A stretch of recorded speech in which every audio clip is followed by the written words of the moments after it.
José Ramón Godino Alarcón nació en Madrid el 15 de septiembre de 1986, justo mi primer aniversario de ordenación sacerdotal. O sea que eso ya no está hablando de la insultante juventud de nuestro ponente. Estudió en el seminario de Getafe y obtuvo el bachillerato en teología en la Facultad de Teología de San Dámaso. Fue ordenado sacerdote incardinándose en la diócesis de Getafe el 12 de octubre del año 2011. Es licenciado en Teología en la especialidad de Historia de la Iglesia en el Instituto Superior de Estudios Teológicos de San Ildefonso de Toledo el año 2012 y se doctoró en Teología, especialidad Historia de la Iglesia en la Universidad Eclesiástica de San Dámaso el 16 de noviembre de 2017. La tesis versó sobre los memoriales de reforma de San Juan de Ávila. Actualmente es párroco de Belmonte y Valdelaguna y delegado episcopal para la causa de los santos de la diócesis de Getafe. Profesor ordinario de Dios Uno y Trino del Centro Diocesano de Teología de Getafe y profesor de Escatología y Dios Uno y Trino del Centro Básico de Teología de Navalcarnero.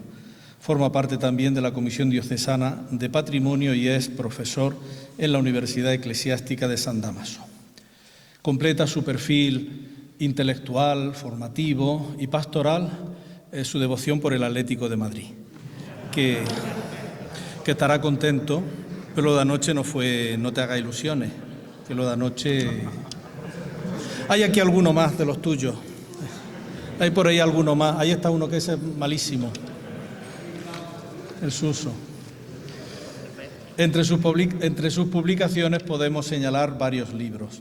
En el corazón de la Iglesia, publicado por Ediciones Palabra, con motivo de la celebración del centenario de la consagración de España al corazón de Jesús en el pasado 2019.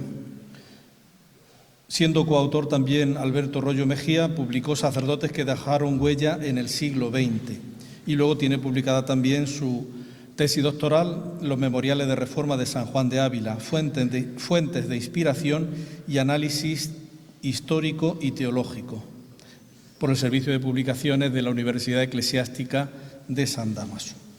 En cuanto a los artículos y partes de libros, podemos señalar en Archivo Teológico Granadino, el volumen de este año, revista que publica, como sabéis, la Facultad de Teología de Granada, el Ministerio del Obispo en el programa reformista de San Juan de Ávila.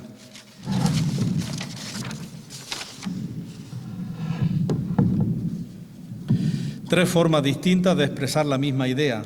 Las catedrales de la provincia eclesiástica de Madrid, en el libro colectivo Arquitectura y Arte Litúrgico, coordinado por Jesús Ramón Folgado García y Luis Vallecillos. Y luego, como sabéis, participó en el Congreso Internacional del Presbítero en el siglo XXI a la luz del Magisterio de San Juan de Ávila, que celebramos aquí en Baeza, del 11 al 14 de febrero del pasado 2020, justo antes de que se iniciara la pandemia. Ahí abrió él las ponencias con una sobre el marco histórico del ministerio presbiteral en el siglo XVI y la reforma de la Iglesia en los memoriales de San Juan de Ávila. En una entrevista que le hicieron el año pasado con motivo de su participación en un congreso habilista en la cercana y sin embargo amiga diócesis de Córdoba, le preguntaban: ¿cómo cambió San Juan de Ávila la historia de la Iglesia? Y respondía José Ramón: realmente la historia está cambiando durante la primera mitad del siglo XVI. Eran cambios de enorme calado, en los que los protagonistas supieron mantener los puntos fundamentales, adaptándose al momento que les tocaba.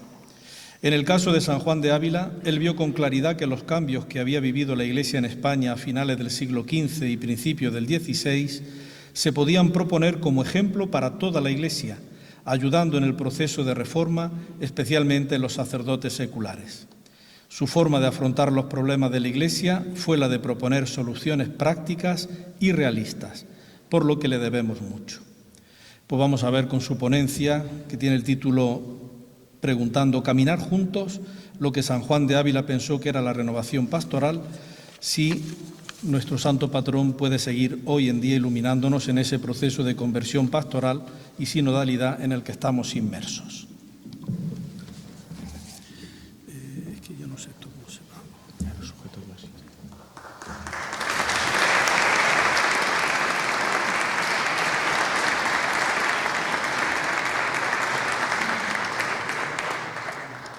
Esto está muy bien que los aplausos sean antes de empezar, porque ya veremos cuando acabemos, ¿verdad? Excelencias, hermanos en el sacerdocio, seminaristas, la celebración de San Juan de Ávila es siempre una buena oportunidad para plantearse alguna cuestión importante en la vida del clero. Parece que, aunque los tiempos hayan cambiado mucho, algo siempre nos puede servir de lo que dijo el Santo Doctor para la época que nos ha tocado vivir. Y yo no voy a decir lo contrario, por supuesto. Lo único es que, cuando veo el panorama de la Iglesia actual, especialmente de la nuestra, la de España, y pienso qué diría San Juan de Ávila, me pasa por delante toda una gama de expresiones, muchas de ellas reproches a quienes llevamos hoy en día su testigo. La pregunta que me hago es, ¿por qué debemos afrontar el tema de la vida pastoral? En el maestro Ávila encontramos innumerables textos que tratan de lo que debe ser la vida del sacerdote, consejos para la vida espiritual, para la organización de la jornada y de la casa, incluso sobre la forma de andar por la calle o de vestirse. Él entendió que cualquier elemento, por pequeño que fuese, de la vida de un cura afectaba al todo, tenía que ver con la esencia. Y evidentemente, entre las cosas más esenciales de un cura está el para qué sirve, para qué vale su ministerio, su aplicación práctica. Por esa misma razón, en muchas ocasiones se nos ha repetido que todo lo que hacemos al final es pastoral, en un sentido positivo o negativo, porque no todo lo que hacemos está bien ni tiene por qué salir bien.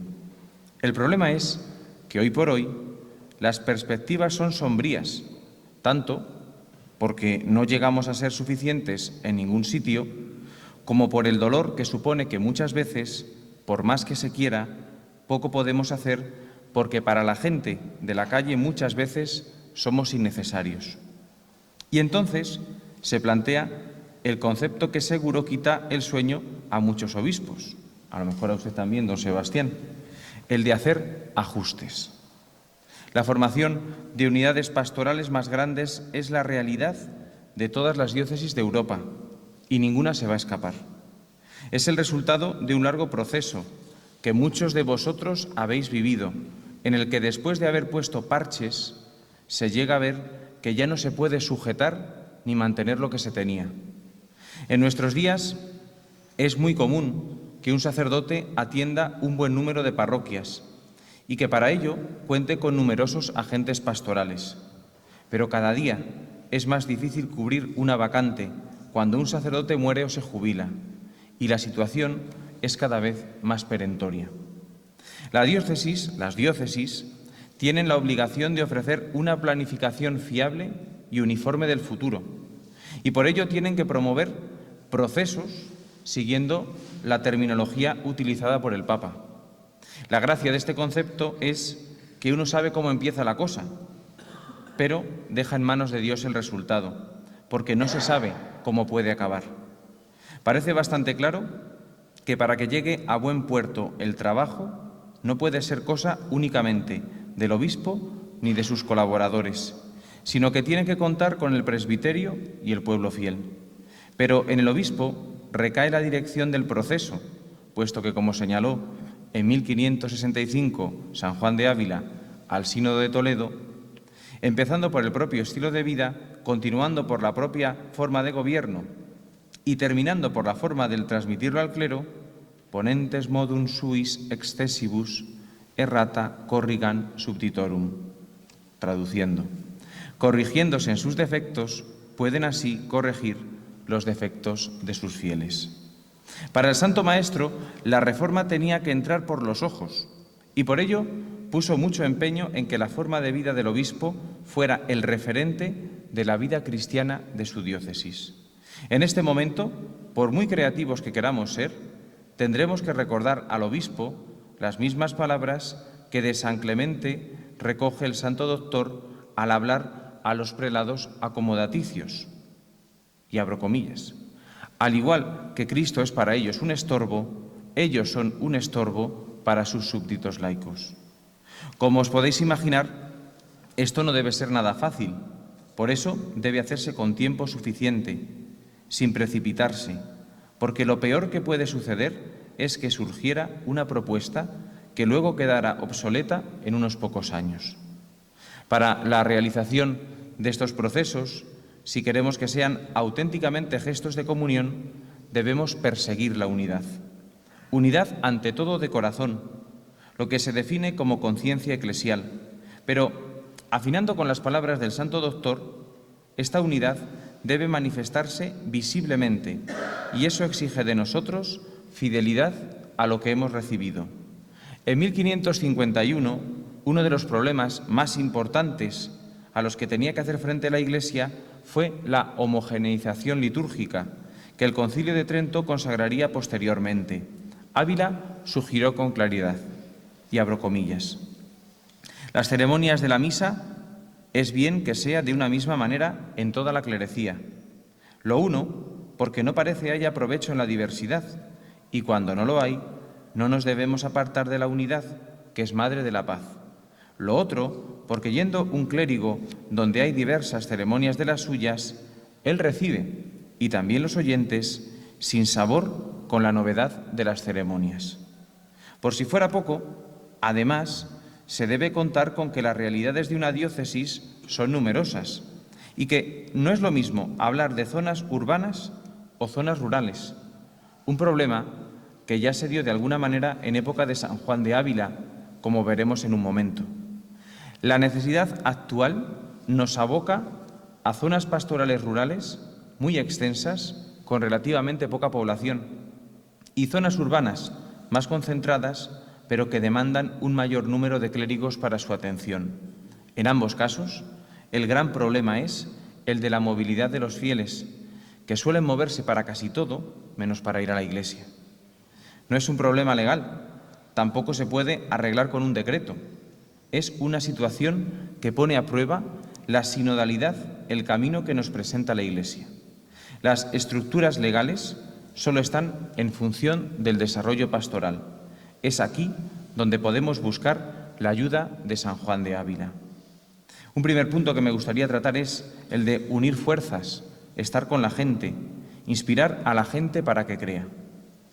El objetivo principal de expandir las unidades pastorales y todo lo que conllevan es asumir los desarrollos sociales y legales de nuestro tiempo, aceptando la tendencia actual de cada vez menos católicos practicantes y sacerdotes. Para que nos hagamos una idea, aunque todos lo sabéis seguro, tenemos la proyección de que de 2020 a 2030 se reducirá en un 25% la cantidad de católicos y el clero en algunas diócesis en un 70%. Esta disminución ya se ve en toda España y suponemos que seguirá creciendo notablemente. No pensemos que este problema es moderno. De otras maneras, quizá con otra presentación, esta preocupación siempre ha estado presente en la realidad territorial de la Iglesia española. Baste consultar la obra de Domínguez Ortiz sobre el estamento eclesiástico en el siglo XVII para darnos cuenta de que problemas los ha habido siempre.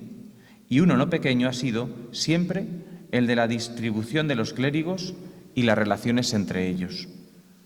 Esto no significa que estemos viviendo los estertores de la vida de la Iglesia. Debemos tomar las medidas adecuadas para contrarrestar el declive actual a fin de asegurar el camino hacia el futuro y tener fuerzas suficientes para el desarrollo de la fe. Me gusta recordar un criterio que ha sido recurrente en la vida de la Iglesia y que también se vivió en época de San Juan de Ávila, momento intenso de reforma. La estructura siempre sigue a las realidades existentes. Ya en 1551 nuestro santo intuyó que había una mala distribución territorial en España, especialmente en lo referido a los obispados. Decía en concreto que algunas diócesis eran tan grandes que no pueden ser las ovejas bien apacentadas, ni en lo que toca a las ánimas, ni a la judicatura, aunque el prelado sea muy cuidadoso. Ponía ejemplos muy cercanos a esta tierra, como era la necesidad de crear un obispado en Jerez y otro en Écija. Sus peticiones no fueron muy tenidas en cuenta, porque se concretaron luego posteriormente en el memorial de 1561, repitiéndose otra vez, refiriéndose en este caso no solo a la escasez de las diócesis, sino también a la de las parroquias. A nivel diocesano, uno de los grandes problemas era que un obispo no podía conocer su diócesis si no vivía en ella, por lo que Trento introdujo el deber de residencia del obispo. Junto a ello, instituyó la obligación de la visita pastoral para que conociera bien el territorio, el clero y el pueblo.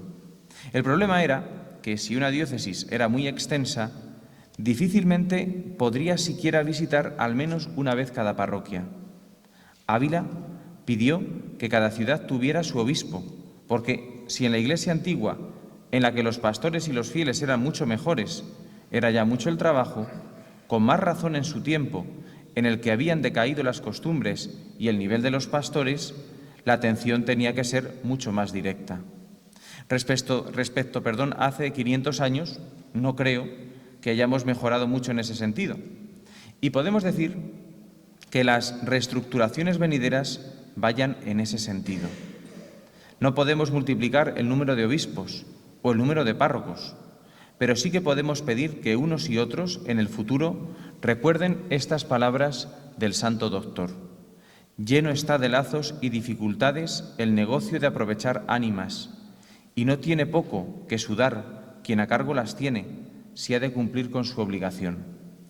En nuestro caso, podría surgir la tentación de obrar al revés, pensar que las unidades pastorales más grandes significan crear gigantes en los que el párroco o el equipo sacerdotal no tengan casi respiro o se cercene el culto tan drásticamente que haya lugares que no tengan misa más que cuando haya entierro. En la intención de San Juan de Ávila no estuvo una cosa ni la otra, y su ejemplo nos sirve para clarificar los términos. Pasa por algo que es, a mi entender, bastante notable, que nos creamos que nuestra vocación es muy grande y que está hecha para cosas mayores.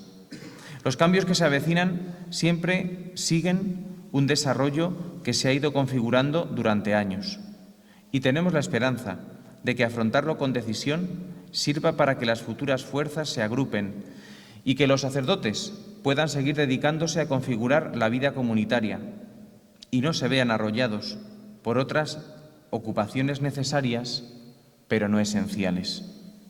Un texto de San Juan de Ávila que no tengo yo ubicado, pero que recordaba mi obispo en la misa crismal, es que cuando un cura es tentado por el demonio, normalmente le propone que en vez de hacer lo que tiene que hacer, haga muchas cosas buenas. Pues en este sentido va la cosa, que hacemos un montón de cosas muy buenas, pero hay que preguntarse en algún momento si hacemos lo que tenemos que hacer en vez de hacer muchas cosas buenas. ¿Para qué serán necesarios en el futuro los sacerdotes?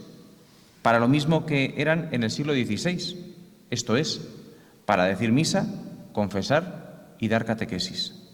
Puede sonar a reduccionista, pero en pleno siglo XXI es un reto diario recordar nuestra identidad, porque solo esto nos hará posible abrazar las incomodidades que planteará la escasez sacerdotal del futuro, empezando por la movilidad, que precisamente fue una de las prioridades de San Juan de Ávila para el clero reformista.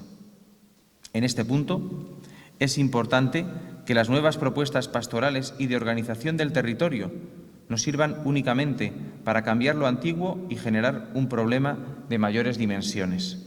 Más bien, y siguiendo el modelo pastoral que nos muestra San Juan de Ávila, las unidades pastorales deben ser un gran paraguas que sirva a las diversas formas de expresar la fe. Tenemos que aprovechar todos los medios disponibles al servicio de la única misión, respetando los distintos acentos existentes y ayudando a todos los que se sienten comprometidos. Una parroquia o una zona pastoral, o como se quiera denominar, porque aquí la creatividad del prelado siempre aflora, debe tener como fin generar espacios comunes que garanticen la vida de la fe y la misión, de tal manera que preserven lo ya existente en la medida de lo posible y se haga aún más vivo y diverso a través de una mayor responsabilidad por quienes forman la comunidad. Hay un segundo punto que también merece la pena tratar y es el de fortalecer los equipos pastorales. Un objetivo importante de nuestros esfuerzos es la cooperación entre los sacerdotes, consagrados y laicos, involucrados en las tareas de dirección en nuestras comunidades, hombres y mujeres. Para promover esto, Se necesitan equipos pastorales funcionales y diversos, en los que cada uno asuma su papel. En el futuro, no solo tendrán que estar el párroco y, en algunos casos, los vicarios parroquiales. También se tendrá que contar con los diáconos, los consejos de pastoral y los de asuntos económicos. No menos importantes serán los colaboradores en el servicio litúrgico y los voluntarios, puesto que los medios materiales serán cada vez más escasos. También se tiene la proyección de que en 10 años tendremos la mitad de los agentes pastorales que tenemos ahora. Muchos de los sacerdotes que hoy están en activo ya estarán jubilados en 2030 y el resto en promedio tendrá 50 años o más. Falta la continuidad y el número de ordenaciones, por muy bueno que fuera, y no será suficiente para mantener los números actuales. Doy el caso de Getafe, de mi diócesis, que necesita al menos 8 ordenaciones por año como mínimo, y es algo de lo que estamos infinitamente lejos. Para poder tener equipos pastorales funcionales en todas partes en el futuro y que apoyen una vida pastoral más diversa, las unidades pastorales deben ser necesariamente más grandes. Además, si ya desde ahora se programa un número más reducido de unidades pastorales, será más fácil en el futuro realizar los reajustes necesarios y, sobre todo, que no sean traumáticos. Y, por supuesto, el centro de todos los esfuerzos debe estar en tener sacerdotes bien capacitados. Y ahí San Juan de Ávila es un claro referente por lo que hizo en vida. Los sacerdotes deben dirigir las comunidades como pastores, y para eso todo esfuerzo en su formación es poco. Es cierto que los sacerdotes van a disminuir dramáticamente en todas las diócesis, pero los que estén disponibles deberán estarlo para tareas de liderazgo pastoral. Desde ahora debemos ir preparando su futuro. Las perspectivas del siglo XVI no eran excesivamente mejores que las actuales, principalmente por un mal endémico que quizá también nos ha visitado en nuestro tiempo: no tener filtros a la hora de admitir candidatos a las sagradas órdenes. Esto fue catalogado por el Santo Doctor en su primer memorial de reforma al Concilio de Trento como el mayor problema que aquejaba a la Iglesia de su tiempo, y el remedio que propuso fue el de plantar obstáculos que probaran verdaderamente la vocación. En el siglo XXI ya no debemos ser tan drásticos, porque ni hay superpoblación en los seminarios y, sobre todo, porque si se cumple lo que dice la Ratio Sacerdotali's, seguro que alguna equivocación habrá, pero serán las menos. El remedio particular que propuso Ávila en este memorial, el de 1551, sí que tiene una mayor enjundia en este momento. ¿Cómo podemos educar mejor a los seminaristas y sostener la formación del clero? La propuesta del Santo Doctor sigue estando plenamente vigente y pivota en torno a 3 pilares: la educación, la prudencia en la elección y nunca pasar por alto la necesidad de subsistencia. La primera cosa es la educación, formar buenos médicos de las almas. No podemos consentir en la Iglesia ministros que nunca jamás han aprendido a serlo. Cuando San Juan de Ávila habló de educación, no se estaba limitando a la elección de seminarios y de centros teológicos. Abordó un problema muy concreto, y es que ser sacerdote no se aprende solo en clase. Es necesario también tener un bagaje de espiritualidad, de obediencia activa y de prueba pastoral. En los tiempos que nos tocará vivir, la situación no será la que se vivía en el siglo XVI, la de jóvenes que se habían criado desde siempre para la Iglesia, sino que será tal el desconocimiento que habrá entre los candidatos de una carencia de tantas nociones cristianas, que será necesario empezar a construir desde los cimientos. La formación humana será indispensable y sin ella no podrán darse luego progresos en el estudio de la teología, porque les sonará chino. Posiblemente nuestro estándar formativo se verá mermado, porque cada vez hay más casos en los que hay más profesores que alumnos en los seminarios, o sea, que hay más indios que vaqueros muchas veces. Pero recordemos lo que dijo nuestro doctor de la Iglesia: no ha de haber duda ni escrúpulo, que si la Iglesia quiere buenos ministros, ha de proveer que haya educación de ellos, porque esperarlos de otra manera es gran necedad. No quiero detenerme excesivamente aquí, pero es sabido de todos que Ávila propuso 2 colegios para la formación sacerdotal, uno de confesores, básico, y otro para predicadores, más especializado. Puede que estemos en un momento en el que tengamos que poner la lupa en lo más básico que tienen que aprender los seminaristas, pero también en que eso es lo que hay que refrescar en quienes llevamos ya años de sacerdocio. Y muchas veces no tenemos mucho más tiempo que para preparar medio decentemente las homilías del domingo. El segundo pilar sería la elección de candidatos. Decía San Juan de Ávila, se trata de entrar por la puerta, no por bardal. San Juan de Ávila nunca fue formador de un seminario, es un dato.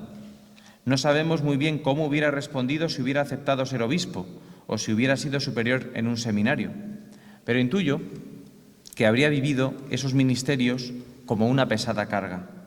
En sus memoriales siempre dejó claro que se debía elegir a los mejores. El objetivo era que no hubiera entre el clero miembros indignos, recomendando que se hiciera inquisición de ello muy de raíz. La actual ratio ha actualizado la forma de hacer esa elección prudente de los candidatos al sacerdocio, haciendo partícipe al pueblo de Dios. Como en los tiempos del Maestro, debemos poner todo el cuidado en recordar que, y abro comillas, qué mayor mal puede ser para todos los oficios que admitir a ellos por sola voluntad de los que los quisieren tomar. Y el tercer pilar para este fortalecimiento sería la vida sin mendicidad y riquezas. Este punto tiene mucho de práctico y de actual. Podremos quejarnos en todas las diócesis de que unos viven mejor que otros, ¿verdad? O de que nuestra forma de administrar no es siempre la ideal, entre otras cosas porque se suele hablar poco de ello en el seminario. Por lo menos en el mío nadie me enseñó a llevar las cuentas de la parroquia ni nada de eso y hubo que aprender, pues eso, con el rodaje. Pero hay un punto que está por encima de todo ello que me resulta muy atrayente y es el de encontrar el equilibrio para poder vivir con un corazón libre. San Juan de Ávila, siguiendo las intuiciones de reformadores anteriores y del mismo Trento, propuso un modo de solución que huyó de los espiritualismos tanto como de la irreverencia. Y decía así San Juan de Ávila: un razonable mantenimiento, de manera que ningún beneficio haya que no sea suficiente para mantenimiento mediano, y el que fuere mayor, quítenle lo que sobra y deposítese en quien seguramente esté, sin que entre primero en manos del beneficiado, para gastarse en estos colegios o en obras pías de misericordia. Y en esto no se libraba nadie, ni los mismos obispos. En este mismo apartado, el Maestro señaló que de esta manera se cortarían muchos de los abusos que producían, abro comillas, Baco y la lujuria. Quizá no debería caer en nosotros esta invitación para tener una vida digna y austera, que al mismo tiempo, pusiera nuestra mirada más allá de nuestras miserias. Y un tercer punto que me llama la atención, que es el de aprovechar las sinergias y sentar las bases de estructuras sostenibles. En general, en la Iglesia de España se han dado buenas experiencias con el nombramiento de nuevos responsables administrativos en todos los ámbitos de la pastoral, como en la reforma integral también eclesial que realizaron los Reyes Católicos y de la que se sirvió el Maestro Ávila. Nosotros tenemos ya algo de adelanto respecto de otras zonas que o bien están dormidas en los laureles o bien han caído tanto en el pozo que no va a haber ya quien las saque si no hay un milagro. Lo que hemos hecho hasta ahora y lo que haremos en el futuro ha sido necesario sobre todo porque las exigencias de la administración de las comunidades eclesiales son cada vez más lentas, más arriesgadas y más difíciles. Y al mismo tiempo, cada vez son menos los que pueden ayudarnos en este terreno. Por tanto, la necesidad de una administración profesional aumenta, mientras que los recursos disminuyen al mismo tiempo. San Juan de Ávila avisó en su momento de que no se podía poner sobre los hombros de unos pocos la administración de las diócesis, y si hubiera vivido en nuestro tiempo, lo hubiera dicho con mayor razón. Si algo va mal despachado, decía, siempre es peor para todas las partes. Si hacemos caso a los cálculos que se nos ofrecen, las diócesis españolas están amenazadas por un déficit presupuestario estructural que será efectivo en unos años. Y las progresiones indican que esta tendencia irá en aumento. En muchas parroquias los gastos ya superan los ingresos. En algún sitio no tienen ya ni para pagar la luz. En muchas parroquias, además, y en vista al desarrollo en el futuro, se hacen necesarias unidades pastorales más grandes y sólidas económicamente, para que sobre esta base se puedan desarrollar estructuras y procesos administrativos ágiles y que, sobre todo, los recursos financieros liberados por estas sinergias se puedan utilizar principalmente en el cuidado pastoral. En esto podemos sentirnos superados por nuestra falta de preparación, es verdad, pero nuestro criterio, según San Juan de Ávila, debe ser bastante claro. En lo referente al obispo y a la curia, señaló con brevedad un aviso que nunca deja de ser actual. Las fábricas den limosna a pobres y no gasten en edificios curiosos. Y para nuestra práctica ordinaria nos recomendó que no tuviéramos un excesivo empeño en la captación de fondos, puesto que se puede caer en el mayor ridículo. Así lo dijo en lo que se debe avisar a los obispos. Un pequeño tratado de reforma que está entre el primero a Trento y el segundo. Decía así San Juan de Ávila: también se quite el abuso de recibir dinero los sacerdotes de los que acaban de confesar, porque sin duda, de más de ser cosa que ni los santos usaron ni conviene para la majestad de tan alto sacramento, sacar de la bolsa un chanflón y darlo al ministro de él. Y otra cosa más, que sin ninguna duda sé como testigo de vista, que muchos, no solo clérigos, sino frailes, aquí no se libra ninguno, sé tan grande prisa a confesar y despachar por salir al cabo del día con mejor jornal, y pueblo ha habido donde sacerdote sacó 40 cuartos en un día de 40 labradores que confesó. Si anteponemos en nuestros proyectos de futuro la solvencia económica a toda costa, nuestra actuación podrá resultar penosa. Y la consecuencia será lo que al final de sus días Ávila calificó como retraimiento de los sacramentos, algo que hoy se podría traducir por que deje de venir la gente. El pueblo necesita ser apacentado y para ello hay que darle sustancia. Y cuanto mejor esté alimentado espiritualmente el pueblo, mayor será su colaboración y su generosidad. La Iglesia española, de forma libre y espontánea, inició un siglo antes de Trento su proceso de reforma, un trabajo lento pero seguro. Nosotros también nos enfrentamos a un reto similar en magnitud, aunque no podamos copiar procedimientos del pasado. Fue una reforma profunda para la vuelta a la pureza y sencillez de los orígenes de la vida cristiana, impulsada por la reforma de la vida consagrada y los procesos sinodales, pero sobre todo por el cuidado de la formación del clero. Es nuestro mayor activo y es lo que más debemos cuidar.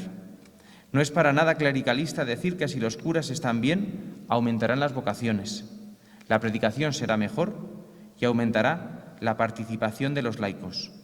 Es la pura realidad. Pero como dice un santo maestro, hay que ir partido a partido.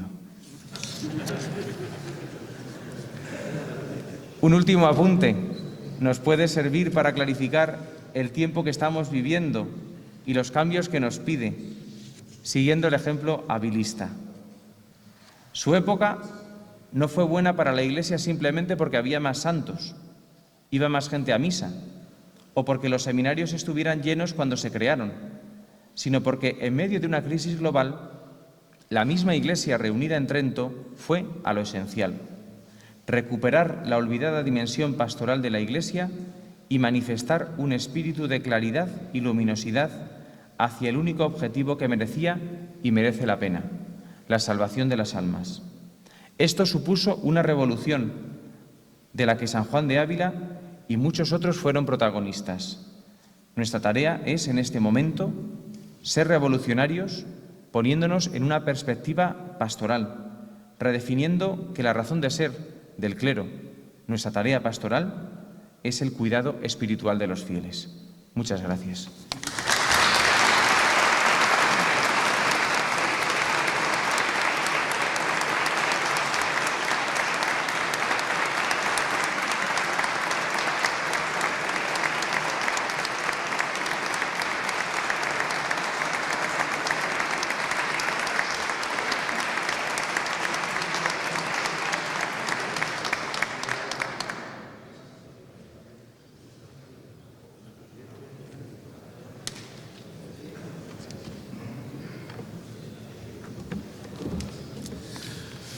Bueno, terminada la ponencia, me parece que todos coincidimos en agradecer sus palabras y además lo ha acertado en todo. Procede ahora el acto de reconocimiento, de homenaje, se dice también, de los que celebramos aniversarios de ordenación sacerdotal. Empezamos por los de los 25 años. Fuimos 3, el día 29 de junio de 1997, don Antonio Garrido de la Torre, Juan Ramón Gómez López,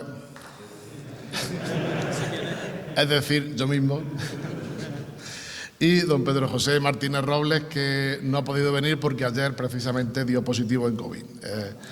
Ya veis que la pandemia sigue su curso y ayer precisamente por la tarde nos avisó de que no podría venir. Y ese mismo año, 1997, también fue ordenado el día 6 de diciembre, don Manuel Valenzuela, no en la diócesis de Jaén, sino en Albacete, donde además se había formado. Y además también allí tuvo sus primeros años de ministerio. Primero vamos a proceder a recibir el regalo y después ya las intervenciones.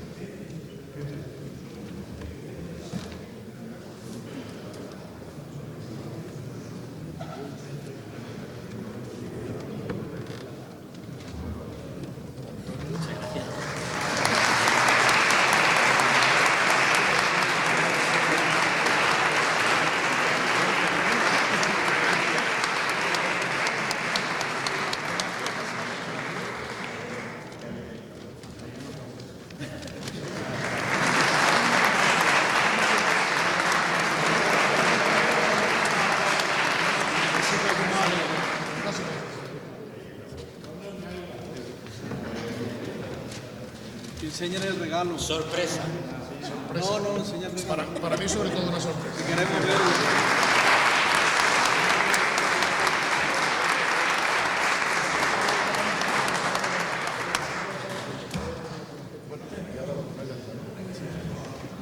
Bueno, en nombre de los ordenados aquel año, decidimos que fuera don Antonio Garrido el que dijera unas palabras, aunque después también Manolo Valenzuela, creo, ¿no?, que como no se formó aquí ni se ordenó aquí también, pues hablando el otro día con él, y como las intervenciones no van a ser demasiadas, eso sí, pero aún así van a ser breves, me han dicho que sí, que van a ser breves. Primero será Antonio Garrido y después Manolo dirá también unas breves palabras. Antonio.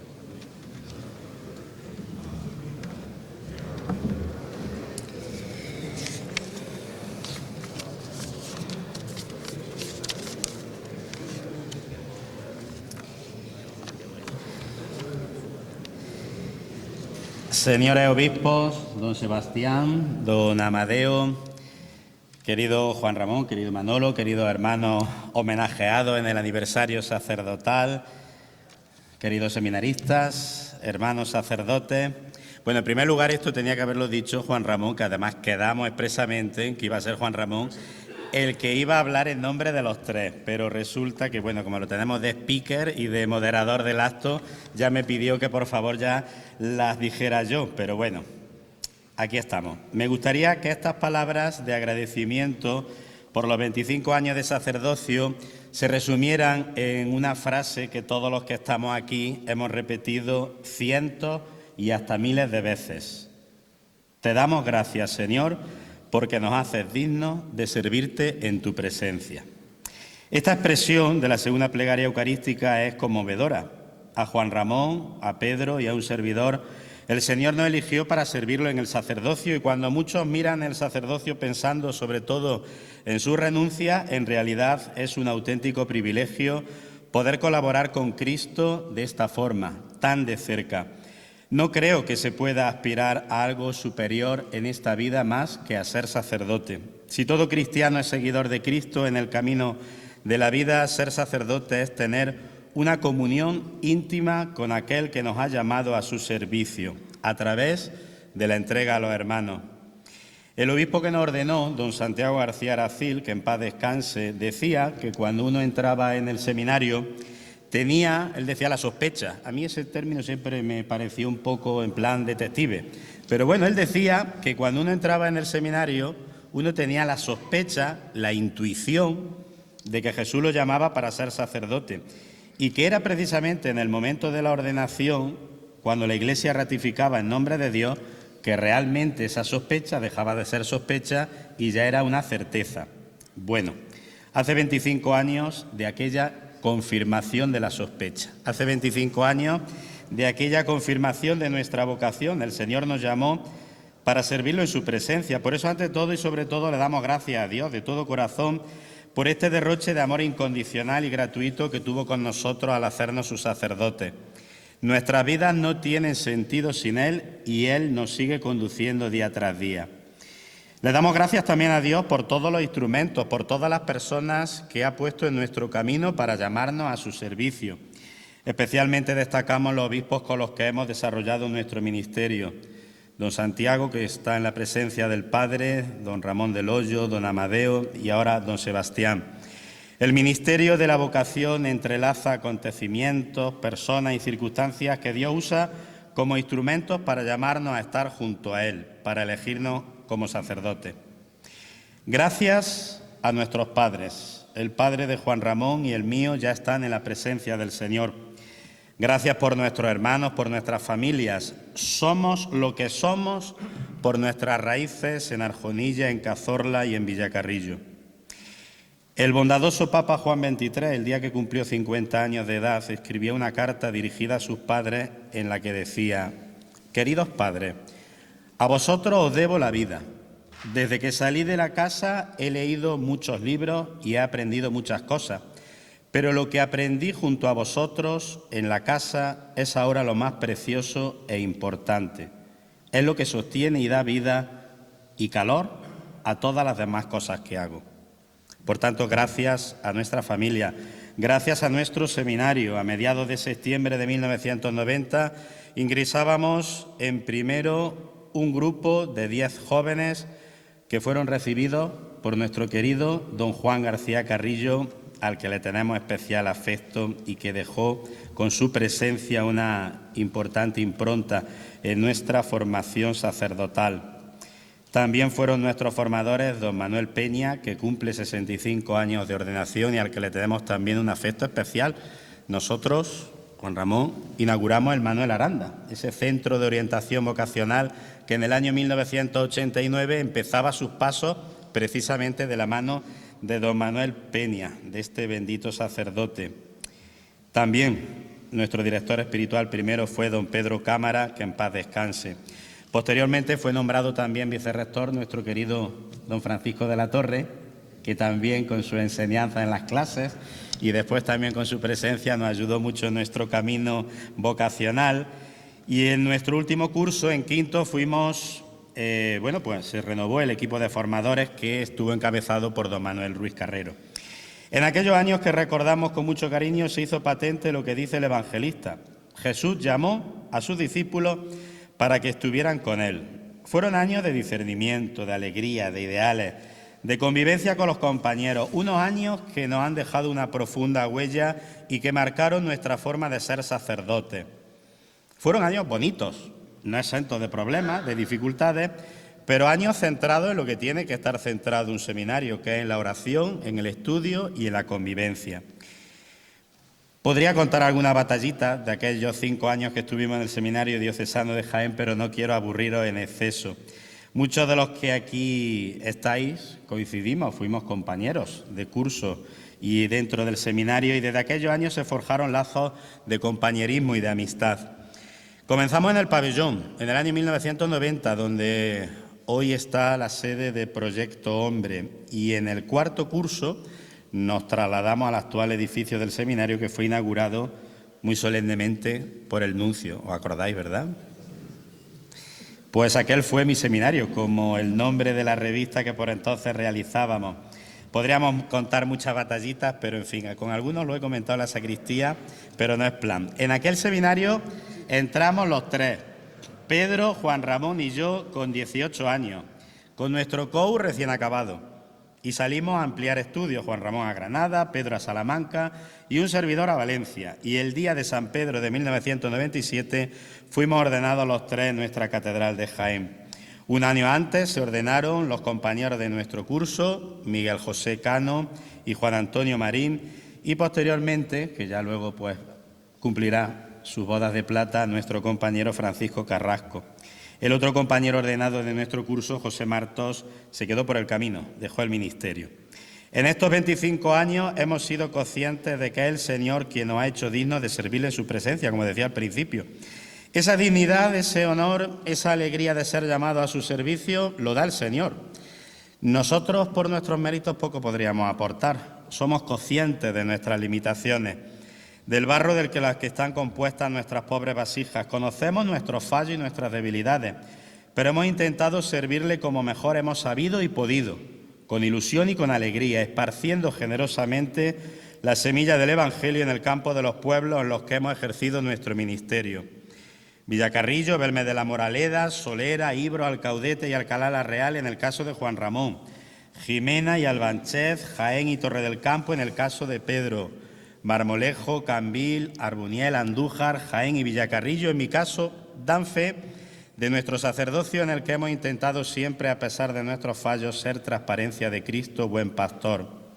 Además de esta pastoral en las distintas parroquias en las que se nos ha mandado, en los que hemos sido enviados en estos 25 años, también hemos tenido los tres responsabilidades en diversas tareas diocesanas que se nos han encomendado.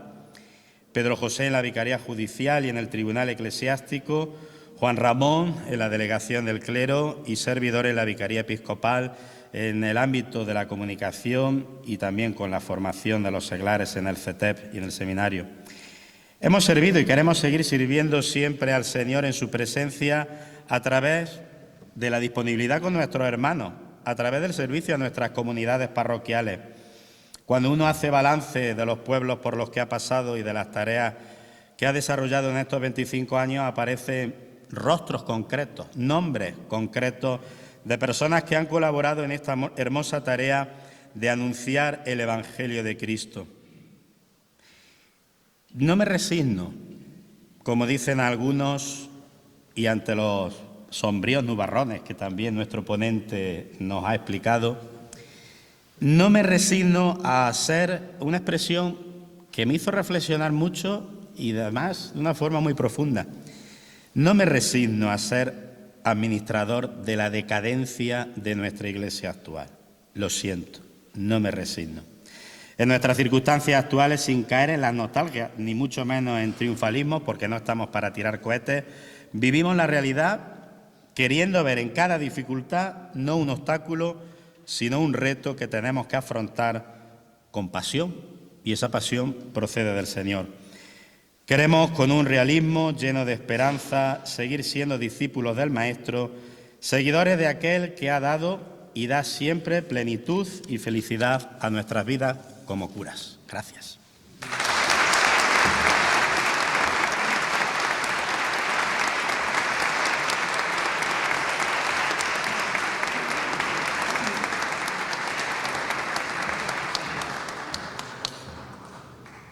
Lo voy a cumplir lo prometido de no alargarme.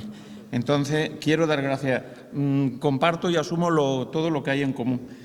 Yo empecé como joven buscando a Dios y me encontré en Linares con gente de la institución teresiana que me enseñó a amar al Señor, que me llevó a Pedro Poveda y Pedro Poveda me llevó a Jesucristo.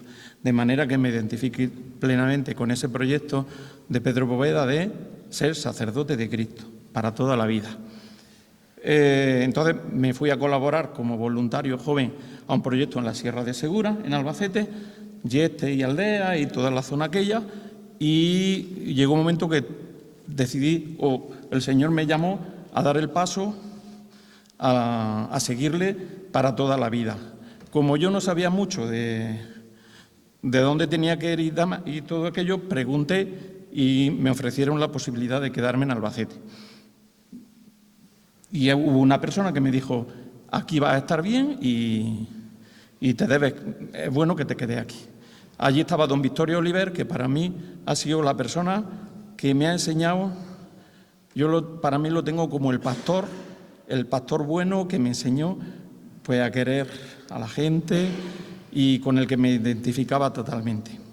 Y en los sitios por los que he ido pasando, por supuesto en el seminario, estuve 6 años de formador en el seminario menor y luego estuve por la zona de Bien Servida, Villarrodrigo, que echaba una mano, y luego por la sierra, en todo el arciprestado de la sierra, del Elche de la Sierra, todos los pueblos y de aldeas de allí.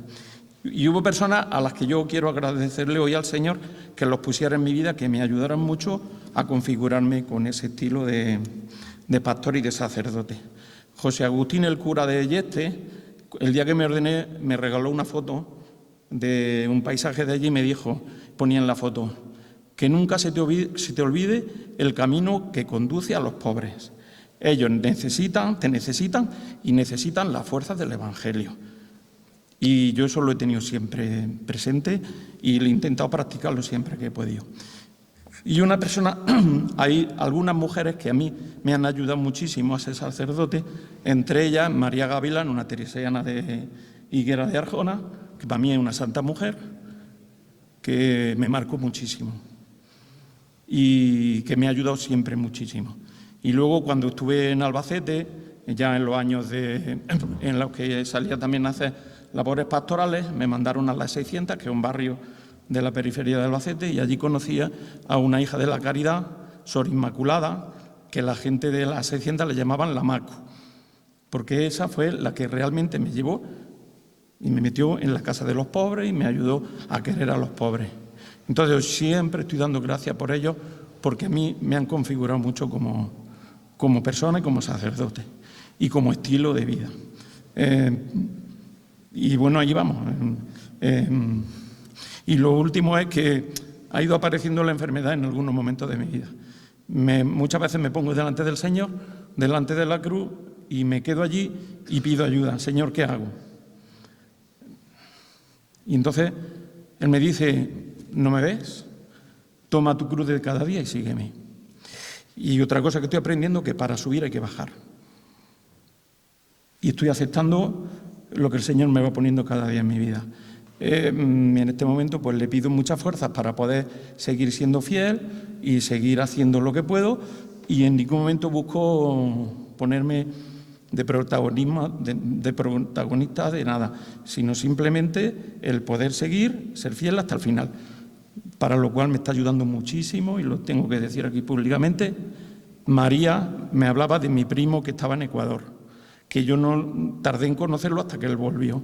Y Melitón siempre ha estado conmigo, a mi lado, ayudándome a que nunca me canse de ser sacerdote y de ser de este estilo de sacerdote. Y quiero darle muchísimas gracias a todos los que en mi vida me han ayudado a ser el cura que hoy soy, y al Señor le pido que nunca me deje para que pueda seguir hasta el final, pase lo que pase. Muchas gracias.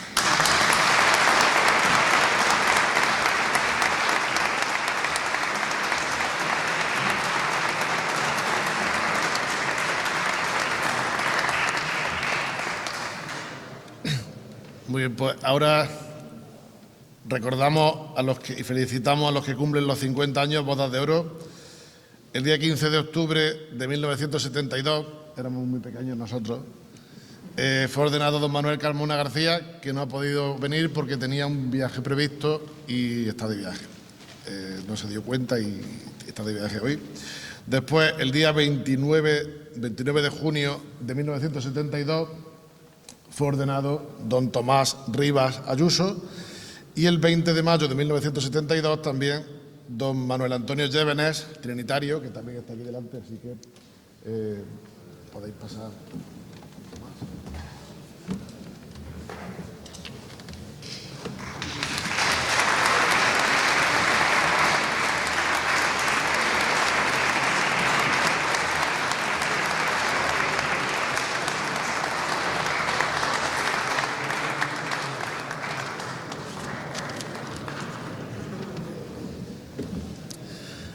Don Tomás va a ser el que va a decir unas palabras en nombre de los tres.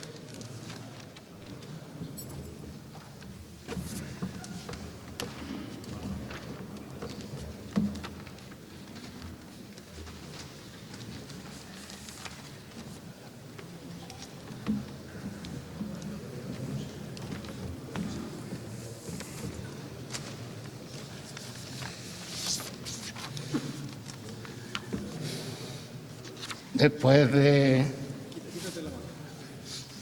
Así respiro mejor. Después de todo lo que ha dicho el señor obispo, el ponente y mis compañeros anteriores, un servidor no va a decir casi nada, porque mi pobreza mental y espiritual pues es muy grande. Y quizá ahí esté mi grandeza, en que soy más pobre espiritualmente y materialmente que de lo que pueda enseñar. Ya he llovido mucho y tengo mucho de qué alegrarme y mucho más todavía de arrepentirme. De todo ha habido en la viña del Señor, que me pasó de refilón. Ni la vida era mía, ni todo lo que sembré fue trigo limpio. Hace 50 años, ese día 29 de junio, nos ordenamos 4 compañeros. El más importante de todo, un servidor, pues los demás han muerto.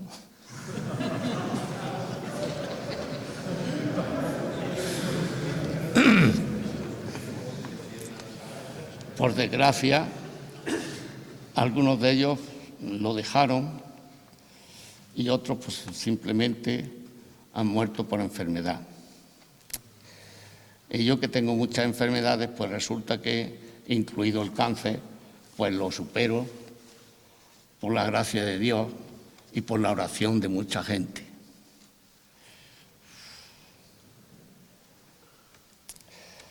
Y aquel día querían vestirme con corbata y todo. Pero al final solo recuerdo que me puse un Nike gris y un pantalón a juego con el Nike. Vinieron amigos míos de Granada, de la estación Linares Baeza, de la escuela de alfabetismo con que algunos maestros montamos en la calle Maestro Bartolomé, que es donde había un centro de apostolado. Algunos alumnas del CEMAS y muchos amigos de la JOC y de la OAC. Y también algunos primos y mi chacha la Beata, que quería yo que fuera.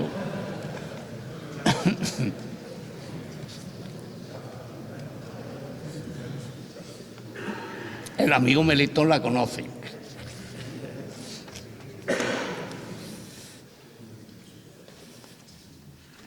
En la catedral, donde nos ordenaron, entró un poco tarde un amigo tan mío de Granada y escuchó que el obispo decía: los conozco mejor que sus madres.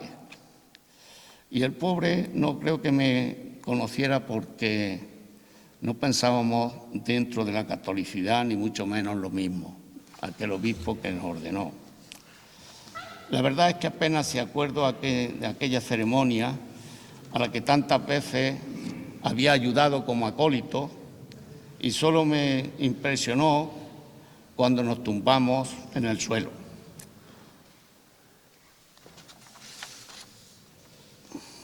El Papa Francisco dice de nosotros, de los viejos, de los abueletes, que tenemos muchos valores. Sobre todo lo dice por él, porque él también es envejecete ya, el pobre, gracias, por desgracia.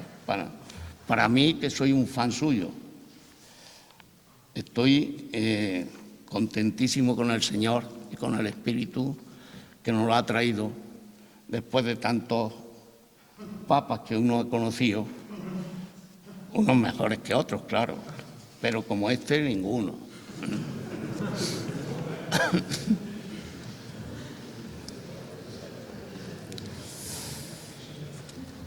Nacimos y nos criamos educados en el régimen de cristiandad. Yo me eduqué y me crié en el mejor barrio de Jaén, soy capitalista, en el barrio La Magdalena, el barrio Moscú, nada menos. Y algo de eso he pillado, ¿eh? Todavía hay alguien que me dice que soy un cura comunista. Servidor de comunista, por suerte o por desgracia, no tengo nada. Y me suena muy mal, pero tendrá uno que aguantarlo. ¿Qué vamos a hacerle? Soy hijo de la Iglesia porque desde los 11 años no he salido de ella. Entré con 11 años en el seminario en contra incluso de la voluntad de mi padre, que decía que no podía ser, que teníamos que pagar mucho, y aquel año el Señor abrió el cielo y dijo, te va a tocar la lotería. Costaba 2.700 pesetas el ir al seminario y 2.700 pesetas que le tocaron en la lotería de Navidad.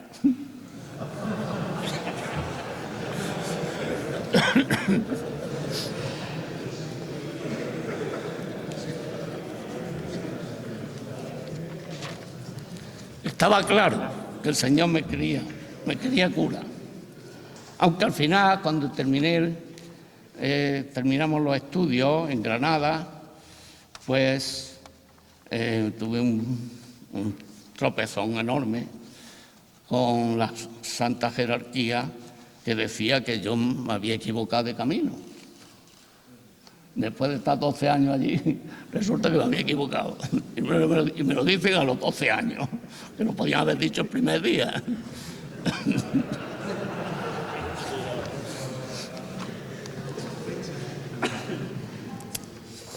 Me llevó a reflexionar seriamente sobre la fe que yo tenía, que había recibido de la gracia de Dios. Y me retiré, estuve un tiempo meditando seriamente. Precisamente me fui a Valencia, donde estaba mi hermana, estudiando. Y allí, en aquellas orillas del mar, descubrí que el Señor me quería. Y eso es lo más importante que tenemos los cristianos, que sabemos. Una vez me preguntó uno que es medio comunista y medio ateo, dice, oye, ¿qué es lo más importante? ¿Tú de qué estás más seguro? Digo, yo tengo dos seguridades. Una es que me muero, ¿sabes? Esa no hay cáscara. Y la otra es que Dios me quiere. Que Dios nos quiere a todos, a los que estamos vivos. Y nos quiere para que seamos felices. Y la felicidad la encontramos cada uno por una parte. Y la felicidad para mí estaba en ser sacerdote, en entregarme a ser sacerdote. Tuve un choque frontal también, porque fuimos un poquillo revolucionarios o revoltosos. Mi amigo Enrique se acuerda de aquello, que en aquellos años tuvimos que enfrentarnos a la autoridad eclesiástica y los portamos tan malamente que nos echaron a Granada a estudiar, nada menos. Es decir que, gracias a Dios, el Espíritu también voló allí y nos llevó a la Facultad de Teología de Granada, con todo lo que suponía en el año 68, que vosotros muchos no habéis nacido siquiera, y aquellos años fueron unos años de revolución, de la revolución de mayo, del mayo francés, y la revolución que se armaba también en todos los movimientos estudiantiles de aquel tiempo, y de los que nosotros pues participamos también, de alguna manera. Y yo me encontré que estamos estudiando teología en la facultad y me encontré con otra teología que tenía un signo muy distinto, que no se parecía en nada a la teología que explicaban aquellos jesuitas. Por ejemplo, voy a poner un ejemplito para que os deis cuenta del percal. La asignatura de gracia la daba un señor muy mayor, que además era la Santa Escolástica y no había Dios que lo apartara de aquello. Y este señor, un señor que me explicaba a mí del mundo obrero, que venía porque lo habían echado en el tiempo del franquismo, lo habían echado del País Vasco, donde se había ido a trabajar porque era malagueño, y lo habían destinado a que se quedara en Granada sin moverse de allí. Y este, que era un militante de la OA, después llegó a ser presidente nacional de la OA, decía que la gracia es la santa mala leche para luchar contra la injusticia. Se parece muchísimo a la eclesiástica, a la escolástica, igual. Y aquella gente vivía el Evangelio, y lo vivía de otra manera, de como yo lo estaba percibiendo en el seminario y en aquella estructura de la teología de Granada. Y aquello me impactó de tal manera que formamos un grupo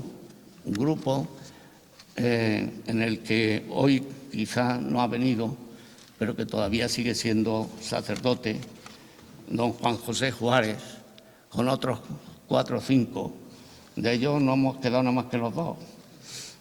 Pero hicimos de verdad una comunidad de oración, una comunidad de obediencia crítica dentro del seminario, y aquello fue para nosotros el comienzo de una vida distinta, de tener un estilo nuevo de sacerdocio, que no podía ser como el que estábamos aprendiendo en el seminario.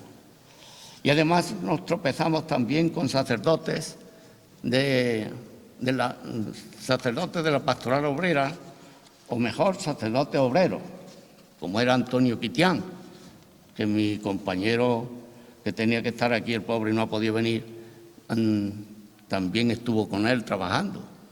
Del seminario se salió unos años y fue a trabajar con él, Manolo Carmona. Y aquel hombre también influyó muchísimo en nuestra vida, en nuestra espiritualidad. Nos llenó de emoción, de vida y de sacrificio. Compartíamos nuestra vida, compartíamos los bienes, compartíamos la oración, compartíamos la fe. Y esa era precisamente una de las cosas que he intentado siempre. Y la primera ocasión que tuve como sacerdote fue en la Sierra de Segura, donde mi amigo Melitón y Pepe Perales, pues nos juntamos, de ahí conocen a mi tía, porque ella nos cuidaba. Y también compartíamos todo, la oración diaria, la compartíamos el dinero, compartíamos la amistad, compartíamos la vida. Y aquella experiencia duró 8 o 10 meses. Los obispos dicen que hay que hacer eso, pero el obispo, en cuanto vio que nosotros tirábamos para adelante, dijo: esto hay que eliminarlo, tú, Tomás, que llevas más tiempo a la calle. Y me mandó a la otra punta de la diócesis, a Santiago de Calatrava, para que no me juntara mucho con ellos. Es decir, que ha habido todo un enfrentamiento, muchas veces, de la fe, del Evangelio, con una iglesia caduca, que todavía la tenemos, que hay muchas estructuras en la iglesia hoy día que tenemos que son caducas, y tenemos que renovarnos, y renovarnos es volver al Evangelio, volver a la iglesia primitiva, volver a las comunidades pequeñas, y no tener ese catolicismo que teníamos dentro del régimen de cristiandad, que lo vivimos. Es decir, que casi muchos de nosotros, de los mayores, somos hijos de ese régimen, y que ahí también estaba la fe y también estaba el Espíritu de Dios. Y yo desde luego descubrí que tenía que seguir siendo sacerdote, porque en la iglesia es donde yo había conocido a Jesucristo, y Jesucristo es el líder, Jesucristo es el fan, es al que tenemos que tener como fan, La ilusión de nuestra vida tiene que estar en Él. Y esa es una lección que se ha aprendido a pesar de muchas dificultades, a pesar de que ya en Santiago de Calatrava me pusieron una multa de 250.000 pelas, por decir una verdad. Y es que estaba muy mal que la ETA matara a Carrero Blanco, pero que todos los que habían mandado matar Carrero Blanco también tenían derecho a que se dijera una misa por ellos. Y eso en aquellos tiempos era muy duro, ¿eh? De tal forma que muchos sacerdotes, compañeros, no lo entendieron y me pusieron entre paréntesis. De tal forma, cuando llegó la hora de tomar vacaciones, ninguno quería ir por la parroquia. Y de ahí tuve que salir pitando. Si la solución fue que me echaron de Santiago de Calatrava y me mandaron a Linares. Nosotros que queremos siempre mejores parroquias, pues fijaros el premio que me habían dado por ser malo, por ser revolucionario. Me mandan precisamente a Linares para que fuera más revolucionario. Allí cometí muchos errores. También, es decir, siempre, tanto en Santiago de Calatrava como en Hornos de Segura, como en Linares, busqué la forma de trabajar y de vivir de mi trabajo manual, porque en cuanto pude aprendí el trabajo de pintar de brocha gorda, que ahora soy de brocha fina, pero bueno, ya no pinto nada, ya me he quedado en pinta nada más. Pero estuve trabajando de pintor de brocha gorda 2 años, antes de ser sacerdote, en Jaén, y además profesor del CEMAS, que daba historia del movimiento. No podía decir la asignatura entera porque me metieron en la cárcel. Daba historia del movimiento obrero. Tenía que decir historia del movimiento nada más. Y se creía todo el mundo que era de la Falange.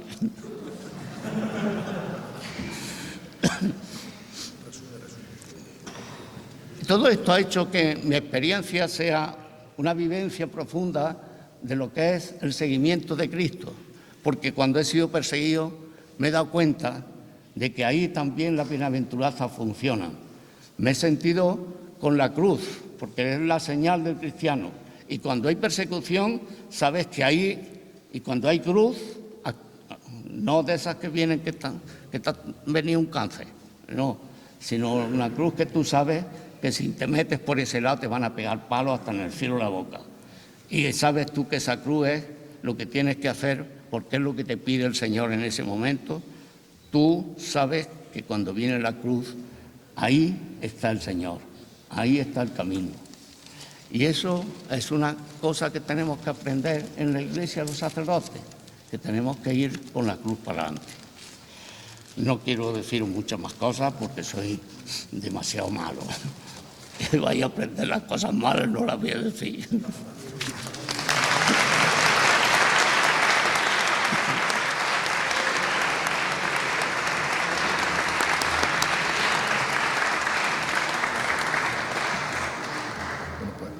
Finalmente, como ya sabéis, los demás que celebran su aniversario no han podido venir, problemas de edad y de salud, como bien sabemos, pero los nombramos. El día 18 de marzo de 1962, es decir, hace 60 años, fue ordenado don Jesús Moreno Lorente, y el día 29 de junio de ese mismo año también don Antonio Ceballos. Pues a los dos que están en las manitas de los pobres, como bien sabemos, lo hemos tenido presente en la celebración de la Eucaristía y los tenemos presentes también en este acto de homenaje.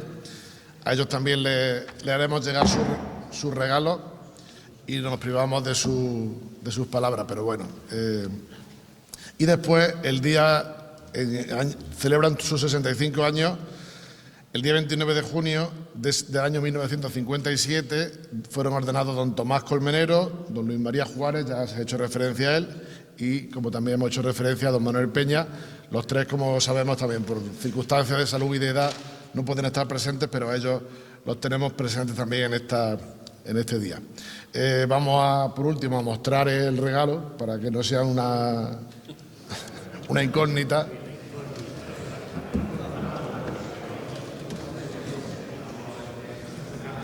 Es una casulla.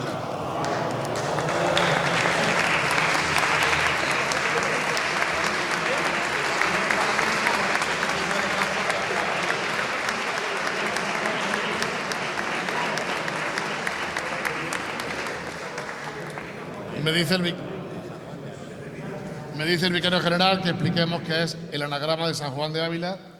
Y bueno, una casulla por detrás no tiene nada, bueno, detrás, pero por delante tiene el anagrama.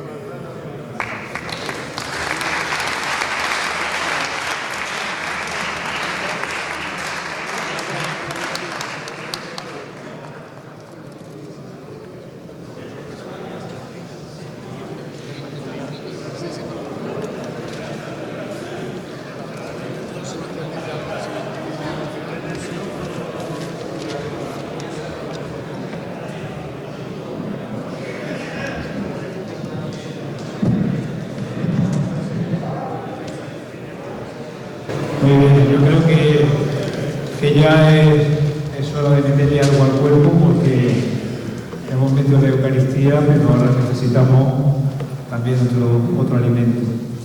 Bueno, pues felicidades nuevamente, que el Señor los bendiga a cada uno de vosotros. Muchísimas gracias por el testimonio de vuestras vidas, por todo lo que habéis contado, vuestra historia. Y en la historia también nos está bien presente de una forma especial. Por lo tanto, muchísimas gracias. Muchísimas gracias también a José Ramón, por la ponencia. Muchísimas gracias. Y bueno, yo me uno a las palabras de Antonio, de que no me resisto a servir a una iglesia en derrota, ha dicho, ¿no? Administrar la decadencia. Administrar la decadencia de una iglesia. Bien, pues yo también, es decir, no me resisto a eso. Hay una cosita que nunca en nuestra vida tenemos que olvidar, porque nos quedamos en todo esto que sí, está ahí, muchas veces es lo exterior, pero hay una cosa que el día de nuestra ordenación recibimos. Es decir, a través de ese sacramento que recibimos lo que llamamos la caridad pastoral. La caridad pastoral es el don propio de Cristo que recibimos en nuestra ordenación sacerdotal, que nos une de una forma misteriosa a Cristo, buen pastor, y que nos lleva a tener y a poder vivir de una forma inmensa los sentimientos de Cristo. Decía el Papa Benedicto XVI, especialmente esos sentimientos que se manifiestan en los consejos evangélicos. En los consejos evangélicos. Algo muy propio nuestro, del clero. O sea, del clero, del sacerdote. Y luego también esa caridad pastoral que nos lleva a unirnos de una forma tremenda a la misión de Cristo. Esa misión que especialmente queda soslayada y explicitada en los 3 mundos sacerdotales. Esa caridad pastoral es la gracia. Esa caridad pastoral es la gracia. Por lo tanto, nunca debemos de olvidar que ante cualquier situación y cualquier realidad nos precede la gracia. La gracia obra en nosotros. Y no somos, ni nunca podemos pensar en una iglesia derrotada. Ni tampoco porque la iglesia en sí es el cuerpo de Cristo, místico, ese misterio que formamos cada uno de nosotros, pero tú eres un hombre de Dios. Tú eres presencia de Cristo aquí. Y la gracia obra en ti. La gracia nos sostiene. La gracia nos precede. La gracia es la que nos empuja en todo aquello que nosotros pues tenemos que llevar adelante, que no es otra cosa al final que la voluntad del Señor, desear cumplir la voluntad de Dios. Por Cristo, con Cristo y en Cristo. No olvidemos nunca esto, la caridad pastoral, la gracia de Dios en nuestra vida, en nuestro ministerio y por tanto jamás